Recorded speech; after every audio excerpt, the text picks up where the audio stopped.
Good morning. So today I was in the front prairie and I thought, well, maybe some people would like to know good plants for extremely dry and sunny spots, because that's what we have here. The majority of what we have, dry and full sun. Because this area gets sun all day long, and it bakes. It's so hot. We're about a month into no rain, and a lot of our established plants are doing great. So I thought maybe you'd want to know. What does great in full sun, no rain, completely dry, baked ground, it's crispy?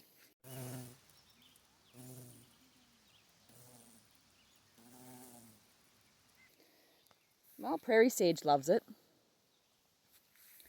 Stiff coreopsis, otherwise known as prairie coreopsis, loves it.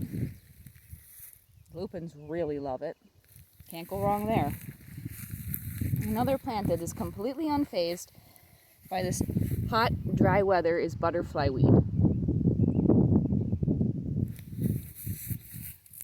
This is lead plant. It's a little one right now, but they are good for this kind of site as well. Here we have some showy goldenrod, some large flowered beard tongue, and when that blooms it's just gorgeous. If you like foxglove, you'll love beard tongue.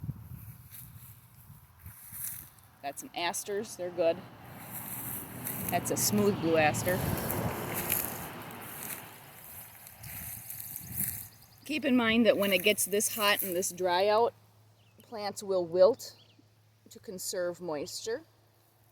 So even though you see some wilting on some leaves, it's not indicative of a plant that is failing. It's a plant that is working. Maybe you can hear how crunchy and dry the ground is as I walk on it. More lupin there. We'll go up here.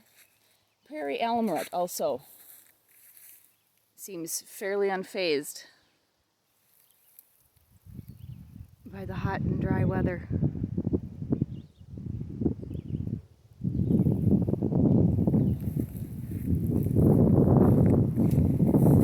And this is a young upland white aster. Upland white goldenrod is also known as.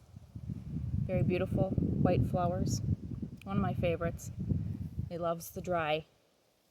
One plant that is not a fan of dry and hot is purple coneflower. So we actually water these. Two of them are fairly established. They're probably in here 3 years. These other 3 right here we just planted last fall, so their root system hasn't had a chance to get down there. And we will help and baby them along as best that we can. Okay, we got a little visitor. Little dragonfly.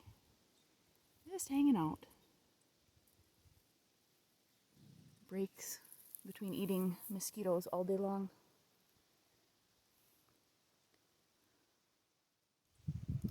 On the other side of our driveway we have this big hoary vervain. It also likes the hot and dry and is pretty unfazed by it. I'll get some gorgeous blooms off of this every year. Very well behaved too. It's really not a big spreader. And maybe you have also heard of spiderwort. Let me see if I can go find one. I know there's one up the driveway this year. It's even got a bud forming on it by now. No water, hasn't been watered. Some people say that spiderwort can get very aggressive. This plant has been in here for probably 3 years.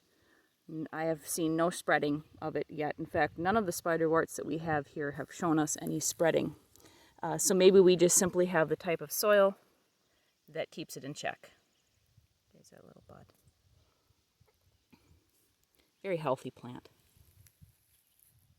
Here is another plant. This is harebell. They're not blooming yet.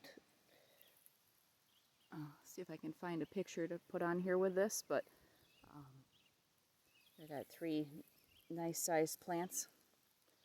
I like to plant in groups of 3 or 5.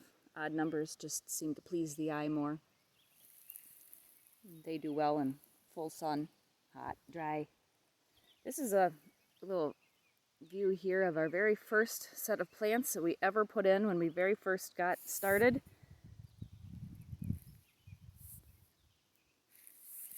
Didn't really know what we were doing. We just thought, hey, we're going to stick some plants in the ground and see what happens. Here's a grass that loves the hot and dry. This is switchgrass. Very feathery when it seeds out. There's another plant that likes it. This is white prairie clover. Purple prairie clover also loves it. Hold on a second, here comes a car. Okay, we let the loud car go past. There's a bigger lead plant. Does very well. Indian grass, it's also good.